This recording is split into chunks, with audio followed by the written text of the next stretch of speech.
Uma pessoa diz que ouviu referências à glândula pituitária e ele se lembrou daquela fita, A Morte do Leão de Nemeia, que faz parte dos 12 Trabalhos de Hércules, na qual se fala dos 2 lóbulos da glândula pituitária. E alguém comentou que os iogues antigos chamavam esta glândula de terceiro olho. A glândula se torna o terceiro olho, o olho da visão, quando ela une as suas 2 funções. Porque esta glândula normalmente tem 2 funções. No lóbulo frontal, na parte da frente, ela diz respeito ao funcionamento da mente, ela favorece o raciocínio e favorece a intelectualidade da pessoa. E no lóbulo posterior, ela cuida de regular a emotividade. Então é uma glândula que tem um duplo papel. Quando isto se funde, então a personalidade do indivíduo está coordenada, já está se alinhando com a alma e a personalidade vai numa direção só. Isto quer dizer que esta glândula sintetizou as suas funções numa só. Na nossa personalidade, quando esta glândula é sadia, tem sempre o nosso lado que vê as coisas como são e tem um outro lado que reage. Tem um outro lado que não quer ver e que não quer seguir e que não quer aquilo. Isto com a glândula sadia, personalidade tem essas reações. Nós vamos ajudando, vamos colaborando para que esta glândula tenha uma só função e não fique mais assim dividida na sua atuação, quando nós, muito habilmente, vamos percebendo que tem um nosso lado que vê as coisas e tem o outro lado que não quer ver ou não quer seguir. E com habilidade, a gente vai aí tomando uma posição para o lado daquele que está vendo. Mas isto precisa ser feito com habilidade, porque senão o outro lado reage. E aí começam outros distúrbios. Então, nós vamos nos inclinando para aquele lado que compreendemos que é o positivo, porque aí o outro lado vai sendo absorvido, vai sendo transformado, diluído. E isto tudo é o funcionamento da consciência, do ser, paralelo ao correto funcionamento da glândula. E quando este processo está mais avançado, quando nós já estamos mais estáveis no nosso lado positivo, no nosso lado que vê as coisas como são, começa um outro tipo de visão, um outro tipo de compreensão que não exclui aquela parte posterior. Não exclui, mas a absorve e a eleva. Então isto é um funcionamento perfeito desta glândula. Tem um estágio aí no qual nós estamos ainda identificados ou coligados com o lado posterior da glândula, isto é, nós estamos ainda muito sob a influência do lado posterior, mas com a parte frontal da glândula, nós já estamos coligados com o movimento da alma. Então fica muito claro que, apesar de um lado nosso estar identificado com as forças que não quer mais identificar, com o outro lado nós já estamos bem conscientes do que a alma quer e já tomamos uma certa posição. Como a glândula é física e como isto na matéria é mais lento, então muitas vezes esta escolha já está feita e muitas vezes isto já está acontecendo na nossa consciência, mas do ponto de vista glandular ainda não se efetivou isto não passou para a glândula física. Então certas reações ou certos retrocessos, quando a gente já tomou uma posição, Isto muitas vezes pode ser atribuído à secreção da glândula, que está atuando num certo nível emocional nosso e está então produzindo este conflito. Bem, em síntese, aqueles que já fizeram uma opção pelo rumo que devem tomar, aqueles que já sabem o que querem e que não têm mais dúvida do que querem e que não têm mais possibilidade na consciência deles de retroceder, devem ter paciência com este lado retrógrado que continua como antes, porque isto é glandular também. E isto não se dá só com esta glândula, mas se dá com várias outras glândulas do corpo. Então, uma certa função da glândula, e que portanto produz estados de ânimo, produz reações, produz até posições, mas nós sabemos que isto é parte do processo glandular. Agora, se nós estivéssemos fora do corpo, se nós estivéssemos desencarnados, claro que essas circunstâncias seriam muito mais invisíveis, ou essas circunstâncias seriam até inexistentes, porque se nós estamos desencarnados há muito tempo e se o corpo etérico já foi dissolvido, lá não tem mais glândula. Então aí nós estamos exatamente no plano da nossa consciência. Mas quando estamos encarnados, tem todo este processo que a gente chama de material, de físico, corporal, mas que é muito glandular. No Leão de Nemeia, lá no livro de Hércules, se fala disto tudo, só que lá o indivíduo já estava num ponto evolutivo de resolver isto. Mas isto é resolvido depois de várias encarnações. E a cada encarnação, esta dualidade vai diminuindo. Isto vai se resolvendo. Não é que isto fique assim até o fim, mas num determinado momento isso se resolve. E é isto que é contado lá na história do Leão de Nemeia. E uma pessoa fez uma cirurgia. Depois da cirurgia, essa pessoa voltou para casa e na primeira noite que dormiu, teve uma visão. Viu 4 automóveis estacionados na frente da casa. Eles estavam um ao lado do outro, em diagonal, muito alinhados entre si. Eram da mesma cor, do mesmo modelo e pareciam prontos para ser usados. Isto é muito interessante porque há certas cirurgias que, quando acontecem, elas servem para ajudar a desbloquear ou ajudar a dissolver certos núcleos ou certos nódulos psíquicos nossos. Então, ou o nódulo psíquico é dissolvido, é transformado ou é destruído, e em seguida se faz a cirurgia, porque aquilo no plano psíquico abalou uma parte física a ponto dela precisar ser corrigida, ou pode acontecer o contrário. A gente passar por uma cirurgia e através do processo da cirurgia ela se refletir no plano psíquico. E aí no plano psíquico a coisa modificar. Pode acontecer uma coisa ou outra. Segundo a experiência desta pessoa, ele fez a cirurgia e depois sonhou que esses 4 carros estavam alinhados na frente da casa dele, com a mesma cor, com o mesmo modelo, tudo em ordem. Esses 4 carros simbolizam os corpos da personalidade. Só que são 4 porque aqui lhe foi mostrado o físico separado do etérico. Então um carro simboliza o físico, o outro simboliza o etérico, o outro emocional e o outro mental.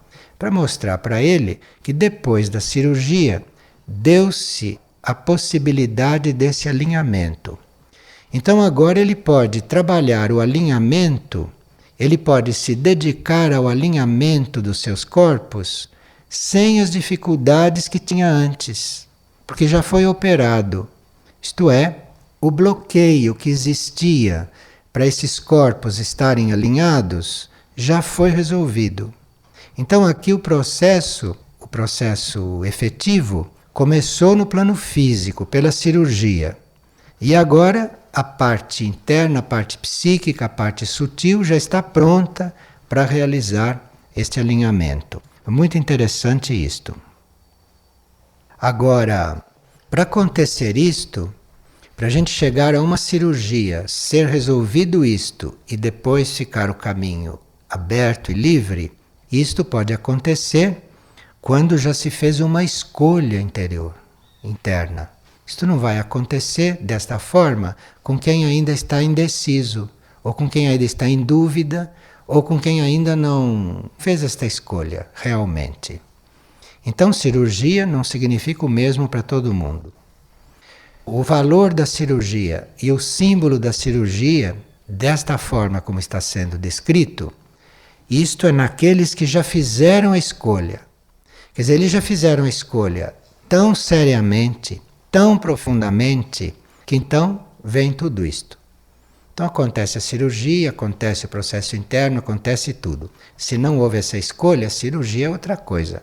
A cirurgia é uma purificação, a cirurgia são outros processos, mas não isto. Então a nossa escolha, a nossa tomada de posição diante de um determinado assunto, seja qual for, pode acabar numa cirurgia, se ali há necessidade de desbloquear alguma coisa deste jeito. Agora, há outras tomadas de posição, outras decisões que a gente toma e que toma decisão e as coisas se resolvem de um outro modo. Cada pessoa é um caso e cada indivíduo é um caminho, é uma trajetória. E geralmente quando são essas cirurgias que simbolizam esses trabalhos internos, há muita alegria durante esse processo todo. E a pessoa não fica com medo, não fica nervosa, não fica apreensiva, não fica duvidando. Há uma grande alegria. Quando ela sabe que vai ser operada, ela fica muito alegre. Quer dizer, dentro dela, algo sabe o que vai significar aquilo. E depois da cirurgia, então, como aconteceu com esta pessoa, o sorriso dela é iluminado. E não tem motivo.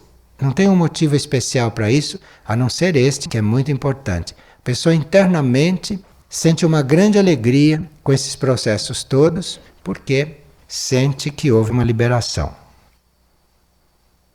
Uma pessoa pergunta se uma pessoa comum que realiza um trabalho espiritual, se ela pode estar trabalhando em outro plano. A nossa consciência, como nós sabemos, está em vários planos. E nós podemos estar fazendo uma vida aqui e num outro plano estarmos fazendo uma vida diferente.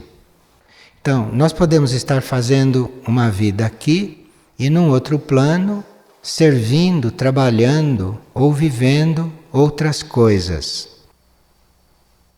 Mesmo as almas avançadas, mesmo os seres avançados, têm diferentes tarefas em vários planos. O ser do indivíduo é que vai passando por processos de união e ele vai ficando cada vez mais unido. Ele vai se sentindo cada vez mais uno. Mas este ser vai servindo em vários planos de consciência. E se ele tem corpos, corpo físico, ou se ele tem corpo astral disponível, ou se ele tem corpo mental também disponível e outros corpos, com esses corpos ele vai servindo em diferentes planos. Em cada plano ele serve com um corpo. Agora, há seres que evoluem muito e vão se recolhendo no próprio centro. Então estes seres têm um desenvolvimento cósmico, então deixam de ter corpos. Não tem mais estes corpos que nós conhecemos como monádico, causal, mental, astral, físico-etérico. Então estes seres podem não dispor mais destes corpos. Então, para de alguma forma eles servirem nesses níveis aonde ele não dispõe mais de corpos, porque ele já devolveu os átomos permanentes destes corpos para os reservatórios gerais, ele não tem mais esses corpos, ele pode se servir de corpos que podem estar disponíveis neste espaço interior. E esses corpos que podem estar disponíveis, muitas vezes são corpos de grandes seres que não foram dissolvidos. Os grandes seres os abandonaram, e como esses corpos têm muita força, como esses corpos eram perfeitos como corpos, eles não se dissolveram. Então estes corpos estão disponíveis para serem usados, para serem conduzidos por seres que não têm mais corpos. Isto subentende que são seres de grande evolução. Então nós podemos estar diante de uma manifestação interna com uma determinada forma ou com um determinado corpo e ali dentro estar funcionando uma essência ou um ser que não é o daquele corpo. Ele está usando aquele corpo. Por isso que a vida interior deve ser muito impessoal. A vida interior teria que ser muito livre de toda esta personalização que nós usamos aqui na vida externa, que usamos na vida mental e humana.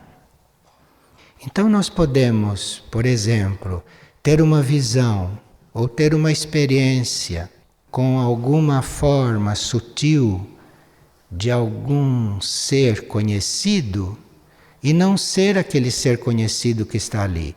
Ali pode estar uma energia que não dispunha mais de corpo, que é totalmente impessoal e que está usando aquela forma, que está vitalizando aquela forma para de alguma maneira nos alcançar, agir beneficamente sobre nós. Porque nós precisamos, às vezes, de ajuda, de auxílio, nós precisamos de cura em certos níveis em que estas entidades e estes seres não descem mais. Então, digamos que uma entidade como Samana tiver que atuar em um nível nosso, que para ele não é um nível que corresponda às projeções que ele possa fazer, então esta entidade pode, naquele nível, ou criar uma forma para atuar sobre nós, ou pode usar alguma forma que esteja ali disponível e que seja considerada adequada para ele. Então nós teríamos que estar muito impessoais com respeito a estas coisas, porque o importante é a energia, o importante é aquilo que vai acontecer, é aquilo que vai suceder. O importante é a cura, o importante é o milagre, o importante é a oportunidade que é dada para todos e não a personalização.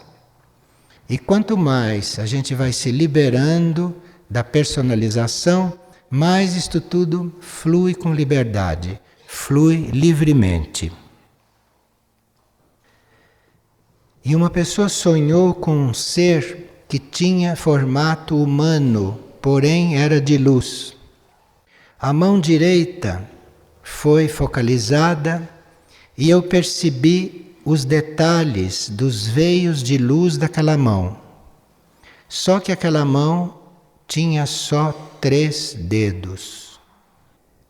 Isto tanto pode querer dizer que a pessoa estava diante de um ser sutil, sem corpo físico, e esta forma foi uma projeção, ou então pode querer dizer que ela tinha um desejo de ver alguma coisa, então que o seu desejo pode ter criado esta imagem.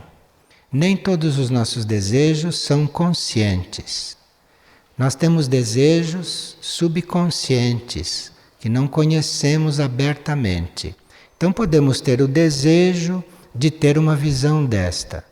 E quando se apresenta uma figura de luz com 3 dedos, isto faz desconfiar que isto foi criado pelo desejo da pessoa, que não é um artífice perfeito. O nosso desejo não é perfeito. Então, se o nosso desejo cria uma imagem, aquela imagem não pode ser perfeita.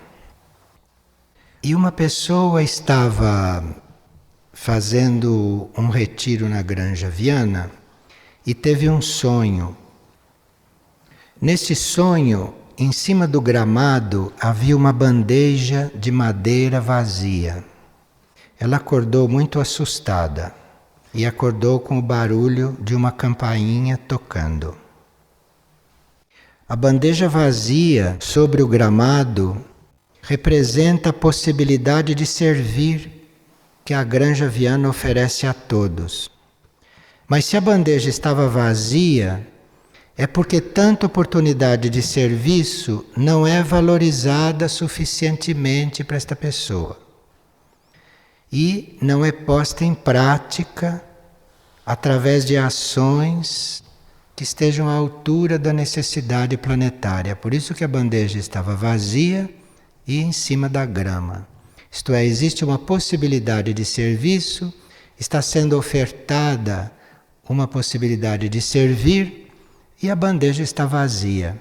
A pessoa não está pondo nada em cima daquela bandeja para oferecer lá onde é necessário. Aqui seria bom este sonho ser compartilhado com as pessoas, porque isto pode inspirar muito as pessoas. Isto pode despertar nas pessoas a consciência de uma certa necessidade. Com isto não se quer dizer que a Granja Viana não corresponda à necessidade. O que isto quer dizer é que por mais que a gente esteja suprindo as necessidades, a necessidade planetária vai aumentando a cada momento que passa. A necessidade planetária vai aumentando e a nossa oferta dificilmente vai acompanhando esse aumento da necessidade. Então, em um núcleo espiritual, pode haver serviço, pode haver pessoas servindo, buscando servir a necessidade, mas nós temos que levar em conta que a necessidade está aumentando a cada momento. Então, é muito natural que num lugar onde as pessoas estejam para servir, apareça uma bandeja vazia. Isto quer dizer que nós teríamos que servir ainda mais, fazer mais do que aquilo que estamos fazendo no campo do serviço.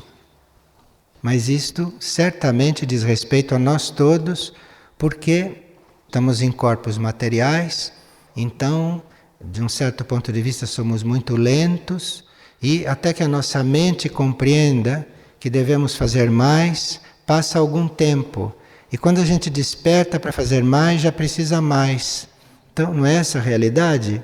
Então, nós teríamos que estar muito em paz nesta situação e teremos paz quando estivermos disponíveis e trabalhando esta nossa disponibilidade.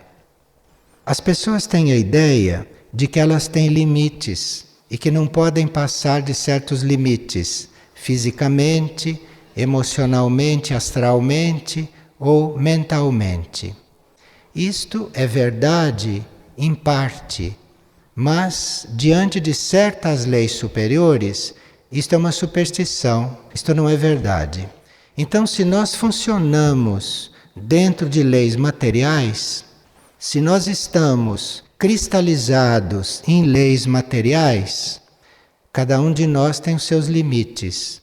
Agora, se nós já estamos nos identificando com outras leis, com leis superiores, os nossos limites são muito alargados. Então, em cada círculo, em cada nível, em cada coisa que nós somos limitados, quando nós estamos diante de leis superiores, aqueles limites se alargam.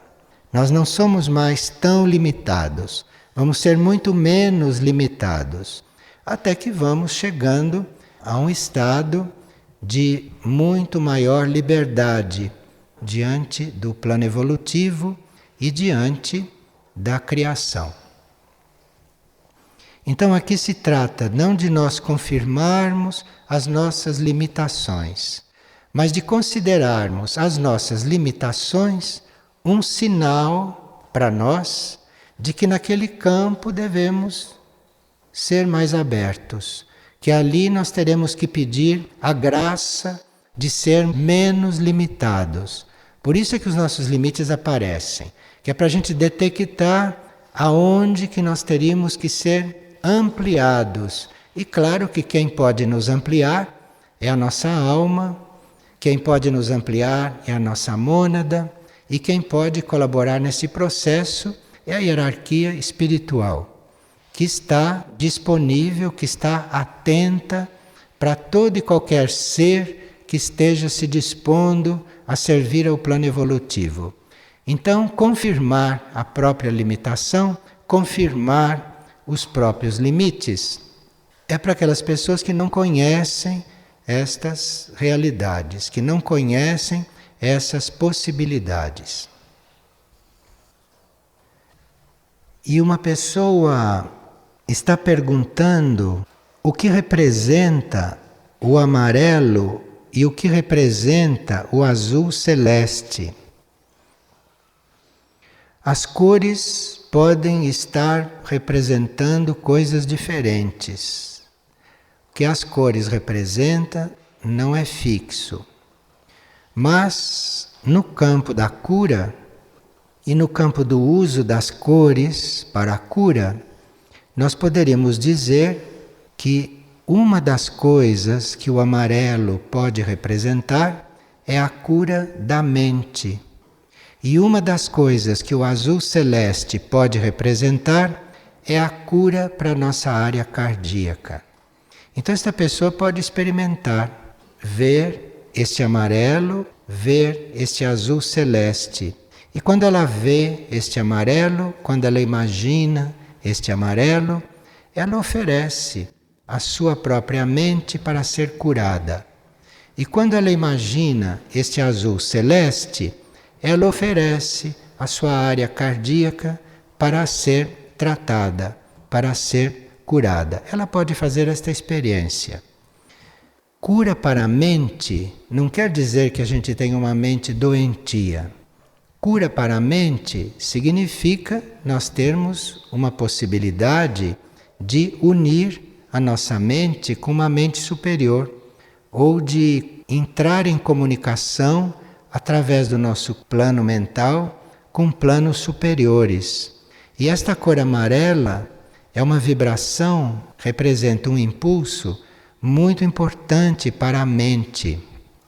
Eu conheci pessoas que sonhavam em cores, sonhavam tudo colorido.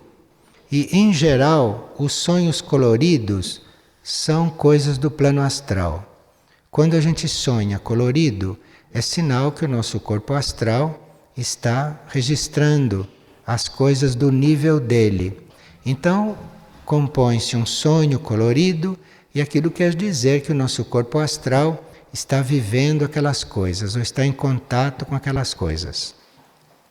E, geralmente, a maior parte das pessoas, quando sonham, tem sonhos coloridos, principalmente as pessoas emotivas.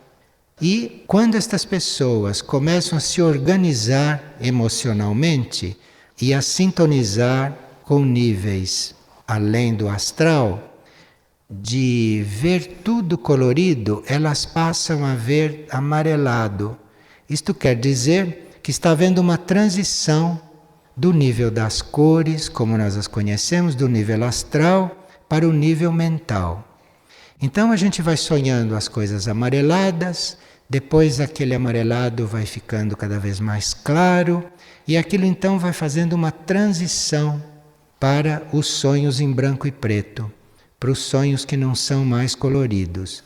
Por isso é que o amarelo é dito que é a cor da mente, porque muitas pessoas começam a sonhar amarelo. Isto quer dizer que os sonhos estão se transferindo do astral para o mental. E ela sabe que já são sonhos mentais, porque aí o amarelo desaparece e os sonhos passam a ser em branco e preto. Estas coisas são faladas respondendo a certas perguntas, mas os mecanismos não são iguais. E outro dia, uma pessoa veio observar que uma partilha na qual nós estávamos falando muito em sonhos e falando nessas interpretações, que as pessoas que nunca sonham estavam ficando desanimadas. E eu não sei se naquela partilha teria sido dito, ou se não foi dito, a gente está acrescentando agora, que os sonhos são apenas uma forma da gente fazer este caminho. E existem muitas outras formas. E uma das formas mais rápidas, mais sintéticas de se fazer este caminho é aquela forma da gente não ver nada, não sonhar com nada, não saber de nada, não ter nenhuma impressão, nenhuma intuição, não ter nada. Uma das formas mais rápidas de se chegar a uma união é através desse nada.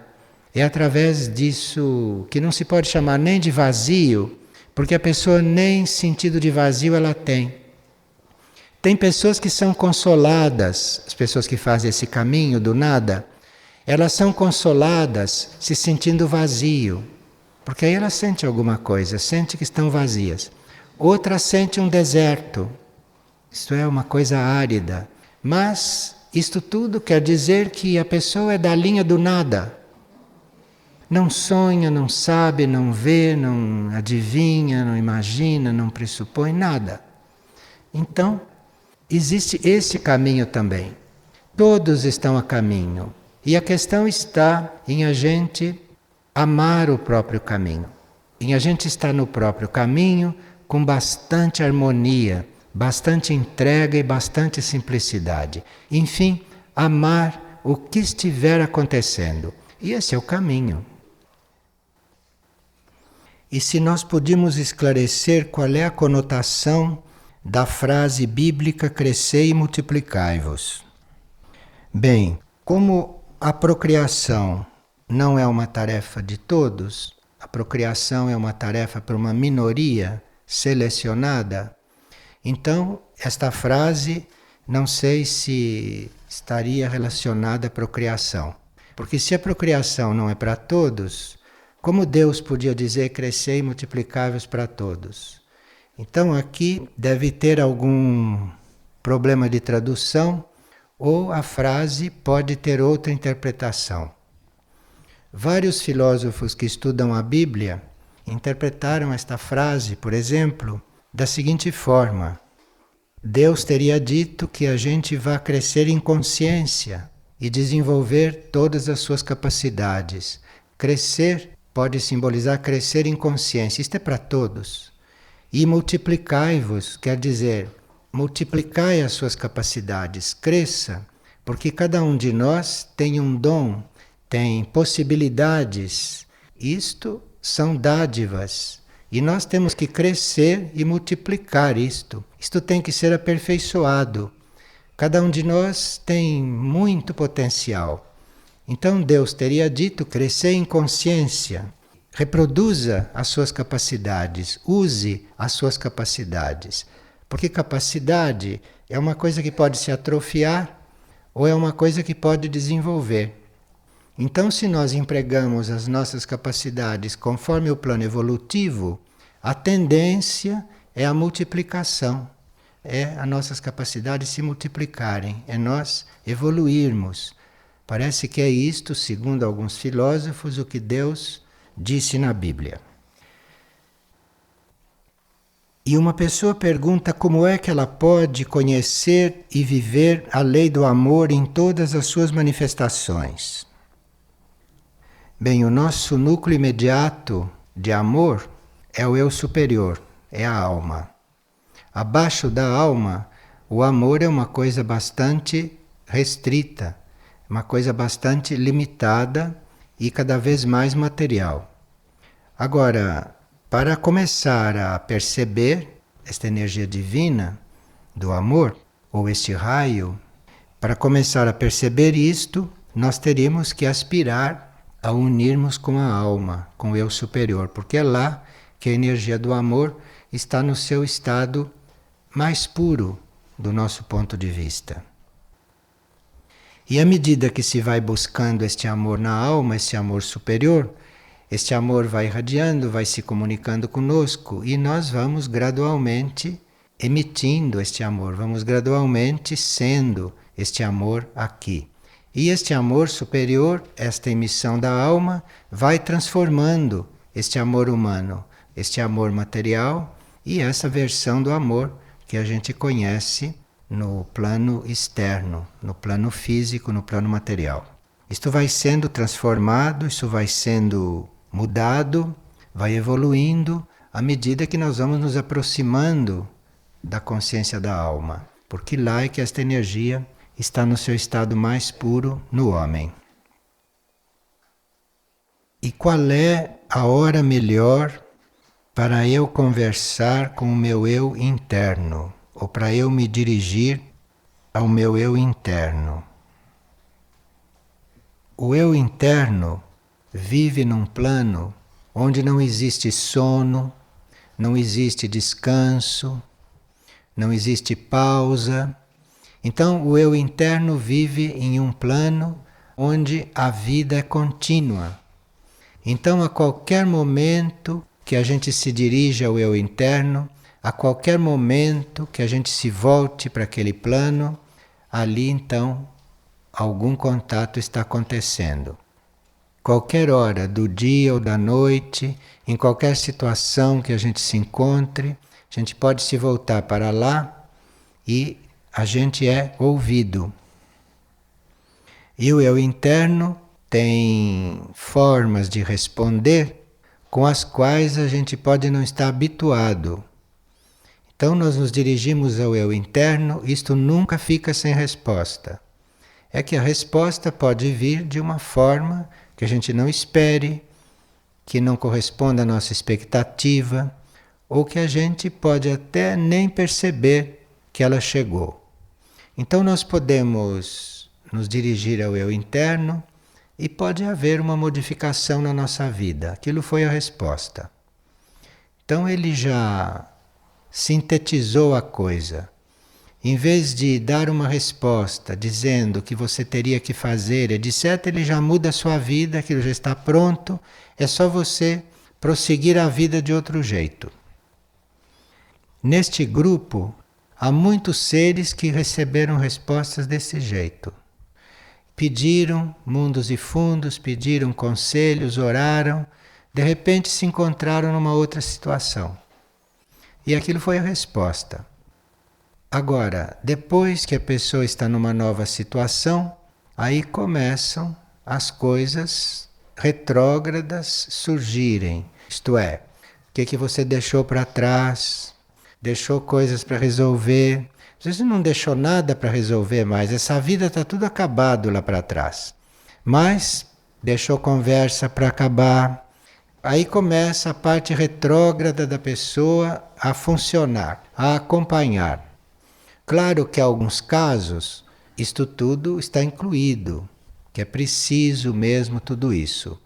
Mas se a pessoa teve esta presença de espírito de pedir luz ao ser interno, quando esta parte retrógrada começa a nos acompanhar, é só pedir luz de novo.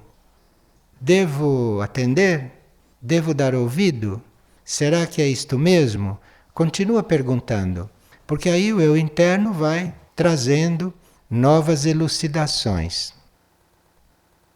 E essa mesma pessoa pergunta qual é o segredo da simplicidade. Bom, ontem nós vimos, né, que uma das chaves para nós sermos simples é não ficarmos recordando o passado. Não ficarmos trazendo para dentro do presente, para dentro do momento atual, aquilo que se passou. E nós ficarmos muito atentos, muito despertos diante de tudo que acontece para irmos lendo no livro da vida aquilo que a vida está apresentando.